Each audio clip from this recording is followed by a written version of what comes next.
WABC, Talk Radio 77, New York City's #1 AM radio station. Arbitron rating, Fall 92. And now, Bob Grant. WABC, New York.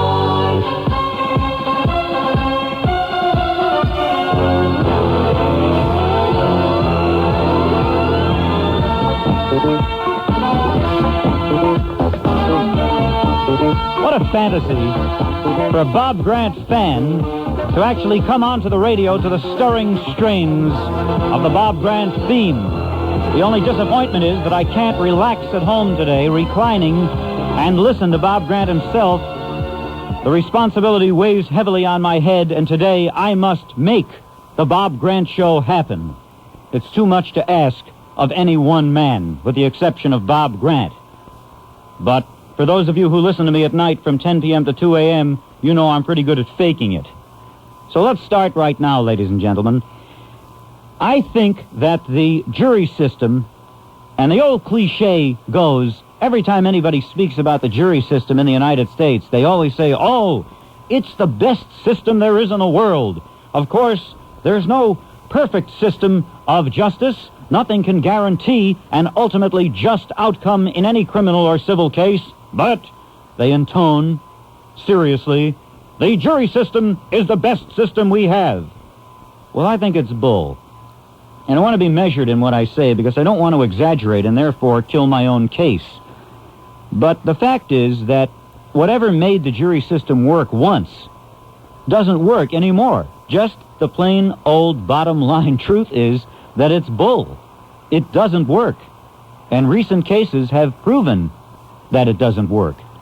You all know the examples, but I'll recite a few of them that come to mind. The trial, in recent history, the trial of El Said Nosair, who was exculpated by a rather sympathetic jury in the murder of Rabbi Meir Kahane, a verdict that I have no doubt impelled the individuals who were responsible for the World Trade Center bombing to do what they did.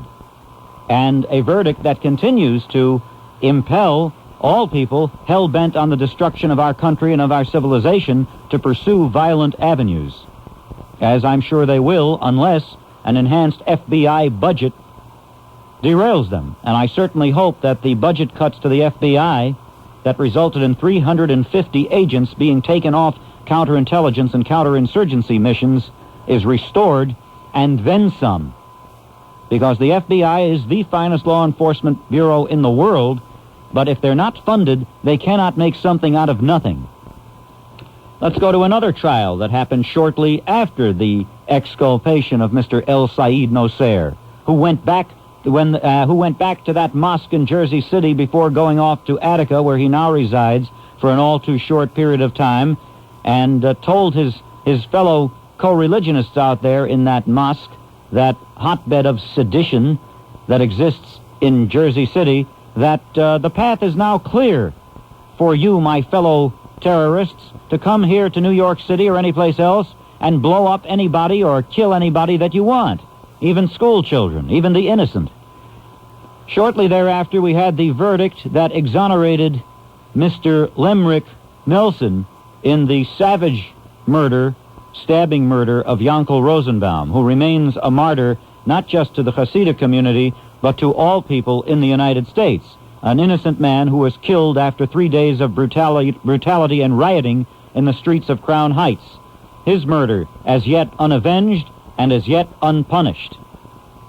That also inflated the willpower of those who are bent on creating mayhem in New York City and across the country. Don't believe for a minute that people watching are not buoyed, are not encouraged when they see murderers, when they see outright murderers freed by sympathetic juries. If you'll remember, the jury in the case of Mr. Lemrick Nelson not only exculpated him in the murder of Yankel Rosenbaum, but carried him practically from the courtroom in triumph and feted him at Junior's restaurant. I think it was Junior's restaurant, but the fact that they made a cotillion for their beloved Lemrick is not subject to doubt.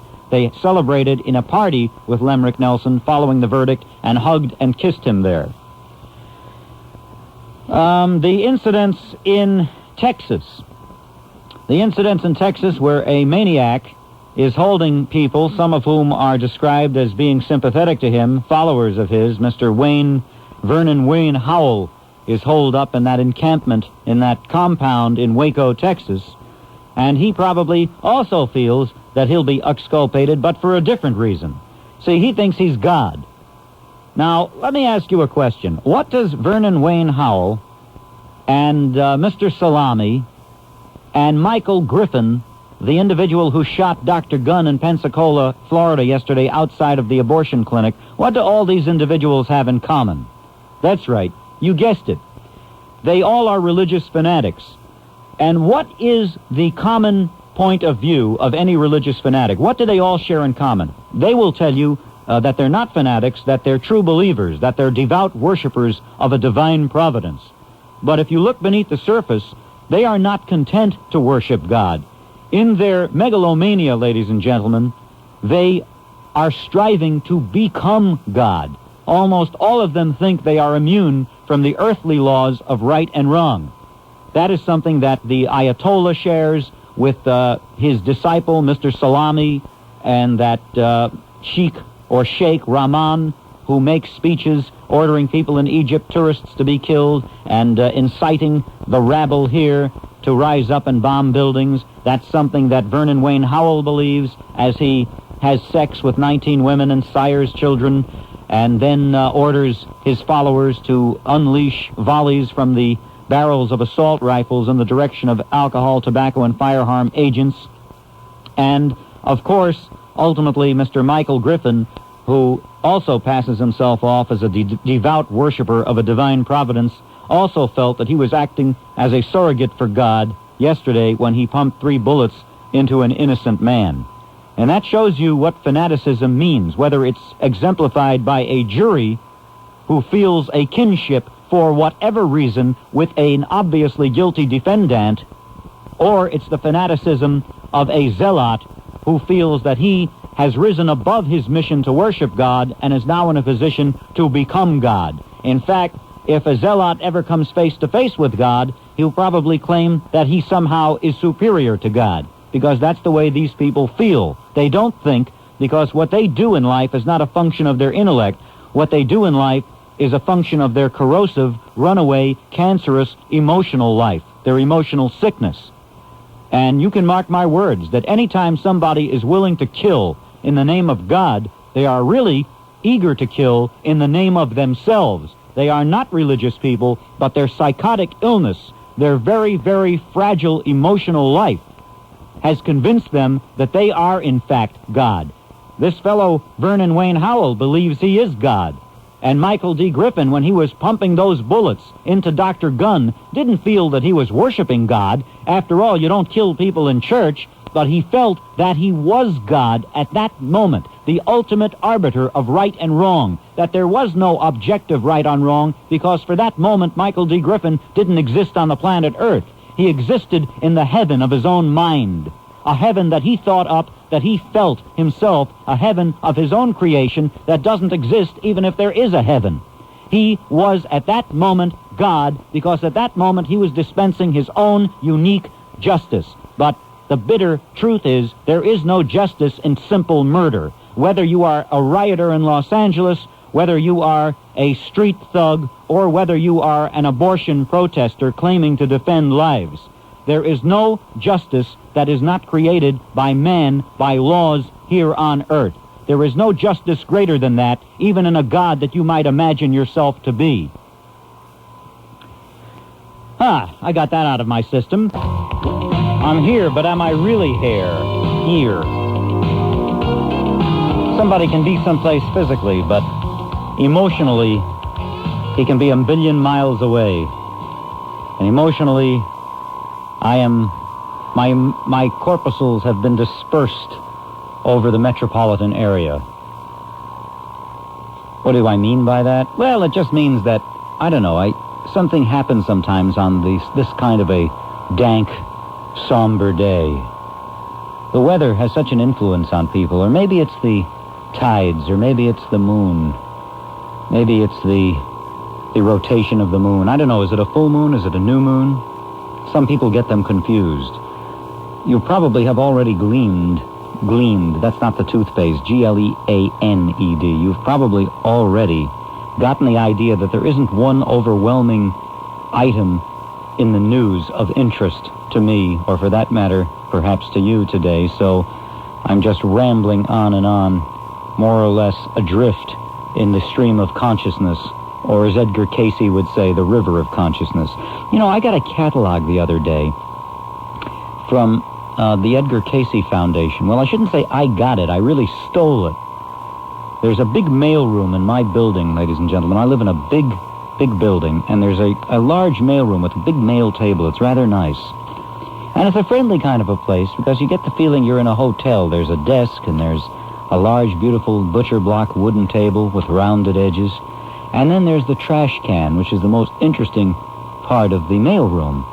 And in that trash can, which is a big one, it's about 3 feet high, all the other people throw out the catalogs that bombard them. And every day as I leave the building, I go down there and I burrow into that garbage can in the mailroom, and I come out with about 4 or 5 pounds of junk mail that isn't really junk at all.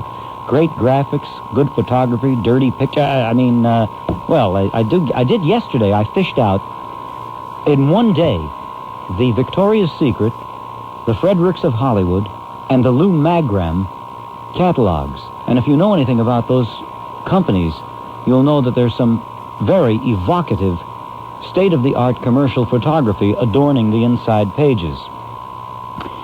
So, I get down in the mailroom, and it's a friendly place. You can become engaged in conversation with your neighbors.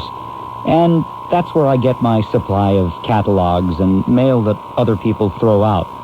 So, that's what happens. But then I got to the office. But let me go. I'm getting everything confused. The Edgar Cayce. See what happens when you cast your raft on the stream of consciousness. You can get carried over the edge, and you can be impaled on the shoals. But I picked out this Edgar Cayce book, and it was all Edgar Cayce products. Oh, Edgar Cayce skin creams, nutritional potions, Edgar Cayce artifacts, Edgar Cayce alarm clocks. And I hadn't thought about Edgar Cayce in a long time. And, you know, he was a mystic. I think once the story is he got hit on the head. I'm not sure maybe if there's somebody listening, they can enlighten me. But Edgar Cayce, I think, took a fall or got hit on the head, and he was in a coma, and he awakened, I think that's the way the story goes, with vast powers of extrasensory perception. And he could tune into the river of consciousness, which is really the source of all knowledge. And his concept was that all knowledge is always in the ether, and all you've got to do is focus on it and pick it out of the ether with your antennae, and then you can benefit from the knowledge of the ages if you can just tune into it, if you can focus into it.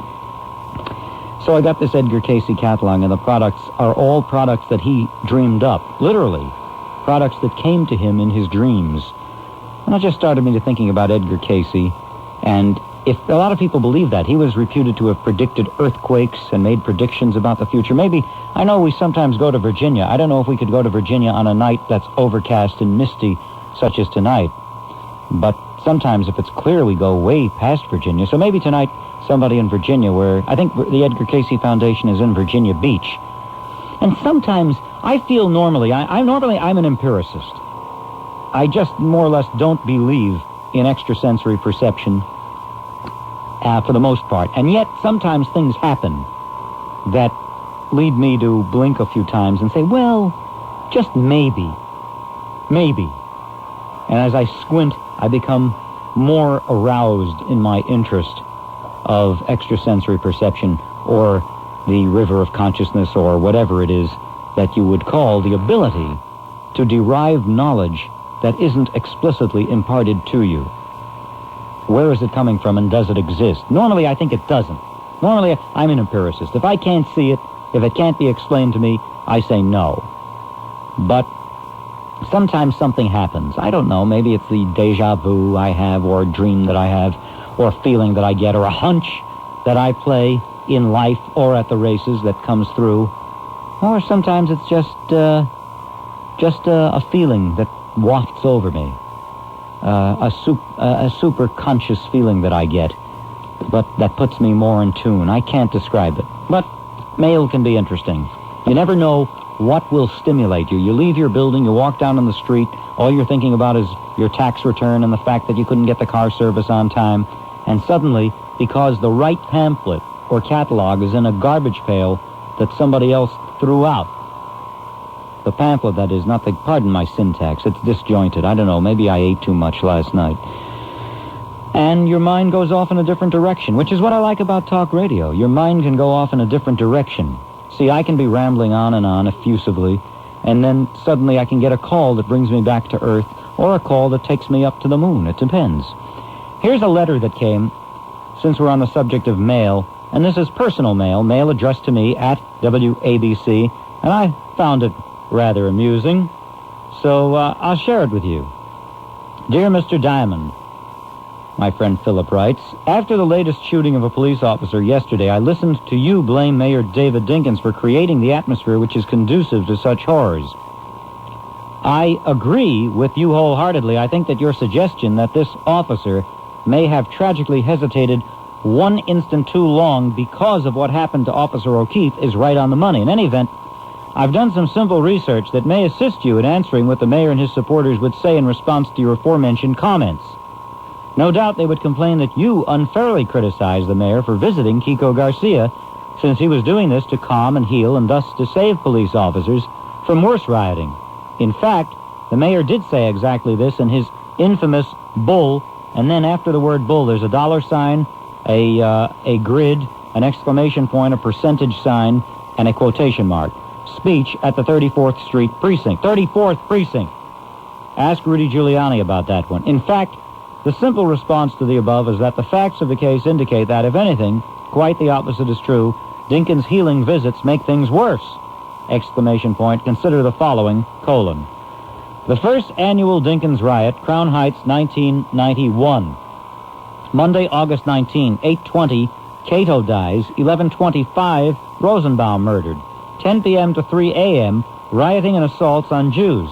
Dinkins visits 71st Precinct. Appeals for calm in neighborhood. Rioting continues. Tuesday, August 20. Dinkins sends Lynch to appeal for healing. Rioting continues. Wednesday, August 21. 5 to 7. Dinkins visits Crown Heights. Appeals for calm and healing. Rioting continues. Thursday, August 22. Lynch tries to meet Sharpton et al. He is rebuffed. Riot control resources made available to police. Police authorized to use standard crowd control measures. Riot stops. The second annual Dinkins riot, Washington Heights, 1992. Friday night, O'Keefe kills drug dealer Garcia. Saturday/Sunday, sporadic disturbances in Washington Heights. Monday, Dinkins visits to heal. 3 hours later, the most severe rioting of the 6 days of rioting in Washington Heights erupts. Tuesday, Dinkins visits again to heal. Rioting continues. Wednesday, Dinkins floods Washington Heights with cops. Riot stops. Thursday, police presence scaled back. Sporadic episodes re-erupt, but then rioting ends as heavy police presence begins to get in the way of drug dealing, but that's another story. Anyway, the bottom line is the following. 1, riots are becoming a way of life. 2, Dinkins consistently goes in the line of fire and gives, quote, healing speeches. 3, the healing speeches are consistently ineffective. 4, a case can be made that rioting has consistently gotten worse in the time immediately following a Dinkins visit and healing speech. 5, the riot stops almost immediately when the police are allowed to do their job. And in summation, Dinkins has consistently, quote, stopped riots by releasing the police from their bonds after several days of inaction. 7, Dinkins has consistently pretended that his, quote, healing efforts were what stopped the rioting. Best wishes, my friend Phil. So I suppose that's something to consider. I know that that letter made an impact on me. Today we had the St. Patrick's Day parade. Well, I don't know about you, but the joy of the St. Patrick's Day parade, the joy that I've become accustomed to experiencing, has been dulled. The edge is off the celebration of the St. Patrick's Day parade because of what it has become. It's become a source of irritation. It's become a carbuncle on the festering skin of New York City. The way I feel about it is that it wasn't important for the ILGO to stridently march alongside the Ancient Order of Hibernians. It didn't matter a hill of beans. It didn't make a darn bit of difference. They have their right to march when they want to march, to express themselves at all times, and really, the bottom line is, what place does the celebration of anybody's sexuality, homo or otherwise, have to do in a parade that really has nothing to do with homosexuality or heterosexuality, and certainly nothing whatever to do with the counterculture in all its aspects? And yet, what they wanted to do was to thumb their nose at the people who didn't want them, to thumb their nose at the people whom they perceive to be their oppressors. And this says an interesting thing about all so-called social or civil rights movements. They are not so much movements designed any longer to help those they purport to help those they make believe to help. They are movements of vengeance against those who the civil rights community, be it homosexual or racial or religious or whatever, sees as having been their tormentors. So essentially these are vengeance movements. The real thrust of the civil rights movement and movements in the United States today, it's plain to see for one and all, is not so much to improve the lot of either homosexuals or people of different races. It's to punish the people whom the aggrieved feel have been the transgressors. It's really designed to inflict pain and suffering and punishment on the descendants of the people whom the aggrieved feel were the original troublemakers, the original tormentors. So I think that the civil rights movement is in reality a civil wrongs movement, a movement to deliberately inflict pain, discomfort, and inflict social anomie on a society that the civil rights community deems to have been a society derelict in its ethical and moral duty for generations past. And I think that is bullshit. Where are we? Let me give the numbers on WABC, because I would like some companionship on this altogether doleful night where it's snowing and cloudy. As I came to the office today, I felt as maybe Christopher Lee and Peter Lorre would come up beside me in a coach and ask me if I could direct them to the local cemetery where they would disinter bodies for sale at a later date. 201-489-WABC will do the trick. If you're in New Jersey, Connecticut, and New York, respond to 212-563-WABC. WABC translates to 9222 if you, as I, have rubbed out the letters on your touch-tone phone and can only go by numbers. And I only can wonder why a lot of these marketers who want you to call them on either their 800 or 900 numbers or whatever use acronyms, because I've asked a few people and they also experienced that the letters rub out on their touch-tone phones before the numbers. So if somebody wants me to buy from a catalog and they say dial 1-800-USA-J, then I can't dial USA-J because it would take me too long, and it would take me a trigonometry textbook to figure out what numbers the letters translate to. So if you have that problem, if you dial WABC, you'll want to dial the numbers 9222. I'm going to advise you in advance. Not only do I want your companionship, but I want your companionship. I really do. I need your companionship. Not only that, but you're free to discuss anything you want. The people who call up and say Baba Booey already know that, so now the rest of you know it too. And the telephone numbers are, as you all well know, from New Jersey, 201-489-WABC. From Connecticut and New York, 212-563-WABC. And the Bob Grant program, I will remind you, is in fact a forum for the free and open exchange of ideas and of opinions, as Bob is fond of saying on a daily basis. And when he says it, he means it, regardless of what you might read in certain New York City newspapers. But then the written press has always played fast and loose with the verbal press, if you can really call this the press, because what we really do here on talk radio, no matter what anybody says, is an amalgam, is a composition of both journalism and entertainment. And you can pick and choose what you'll take seriously, but I can assure you when Bob Grant speaks, you hear the truth. And I try, insofar as I am able, even though sometimes I concentrate on the entertainment aspect of this business, to tell you the truth, at least as I feel it and I see it, when I'm speaking about some matters political. So when you read in certain newspapers and certain columns in certain newspapers that people are hung up on and no one can get on the shows, take it for what it's worth, which is very little.